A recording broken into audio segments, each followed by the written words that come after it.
In this lesson, we're going to be talking about Windows file sharing.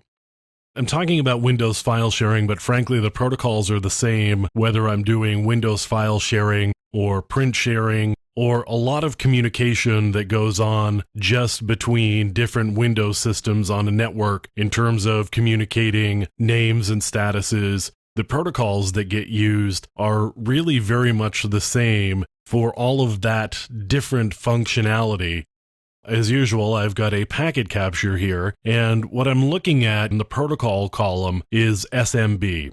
SMB is the server message block, and server message block is actually the protocol that is implemented for Windows systems to be able to transmit this information, including sharing files. Now, SMB has actually evolved from some other protocols. NetBIOS, for example, started in the early 1980s, and it provided basic input-output services for network systems. Then we had NetBEUI, which was kind of a standalone protocol that allowed for small networks to be able to come up very quickly and easily and share information. There was LAN Manager, which was an IBM-related protocol. All of these protocols went into the evolution of how Windows systems communicate. Now we're at a point where we're using server message block, but we still have remnants of some of these other protocols. For example, you can see the NetBIOS session service here. The real heart of this is the server message block protocol. We've got a server message block header, and we've got an NT status here, and we've got an SMB command. You can see the SMB command is trans2, and we've got some flags. There's a tree ID, and what this says is we're looking at a Windows share that's at the system at the IP address 192.168.114.129, and the share name is test. We've also got a user ID here, and the user ID is 2048, and that helps tell us whether these users are authorized to use the resources that they have requested. We've got this trans2 request here, and that would be a transfer command, and we've got a query path info, and query path info parameters level of interest is just standard. What we're looking for is a file name, and the file name is torture_qfileinfo.txt. So we're checking to see about this particular file here. Now you can see that the protocols in use are pretty dense, and there are a lot of components to it. Server message block is actually a very complex protocol, in part because of the wide variety of functionality that it is required to support. We've got these trans2 requests and responses. So we've got a delete request, and you can see the SMB command is delete. And again, we're using this particular share, the share test at this IP address, 192.168.114.129. And again, we're dealing with the same user ID, 2048. And the file name that we are looking to delete is tests file info.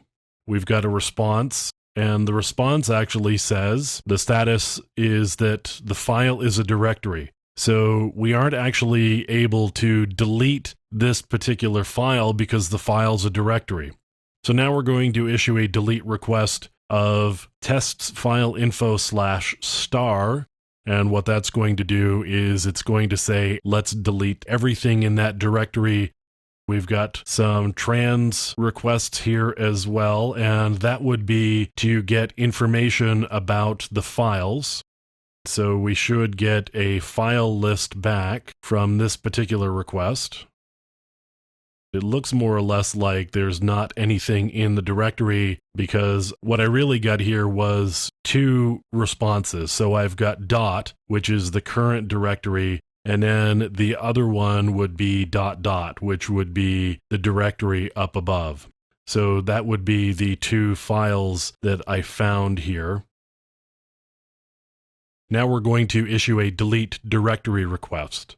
And we can also create a directory and we can set some information about files and directories that are there. In this case, we are looking to set some information on fname_test_18.txt. So you can see here that we've got a lot of different types of capabilities and commands that can be issued. As I said, SMB is a very complex protocol just because of the wide variety of functionality that it has to implement. So there's a lot of different commands, and each of those commands has a different set of information that's involved in making the command work. So we've got different statuses and different flags and different parameters based on what the request is. It's not as straightforward a protocol by any means. HTTP, for example, is a pretty straightforward protocol. SMTP is a pretty straightforward protocol. SMB takes a lot of time to really understand how it works and the different commands that are used. Just scrolling down through here, you can see all of the different types of commands. And of course, this isn't even a complete list of the commands that are available within SMB. Again, this is just a brief overview of SMB and some of the capabilities and mostly just what the packets look like. You can see most of the time it's going to be over TCP. You're going to have a short header for the NetBIOS session service because that's just still there. And then, of course, we get into the server message block protocol and all of the information that is carried within it. And again, depending on the different command that has been issued, you're going to have some variable set of information and parameters within each individual packet. If you want to learn more about the server message block and all of the different commands that are supported and really understand it at a much, much deeper level, you should read the documentation that's available at Microsoft.com.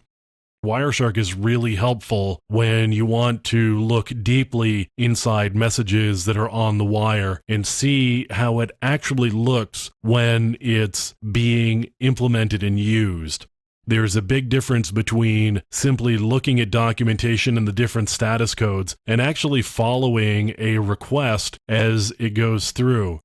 For example, we've got a delete request, and you can follow this delete request in the messages back and forth. Being able to see those messages and the different parameters within them here within Wireshark is really important. It's a much, much different experience than just simply reading documentation in a book or on a web page.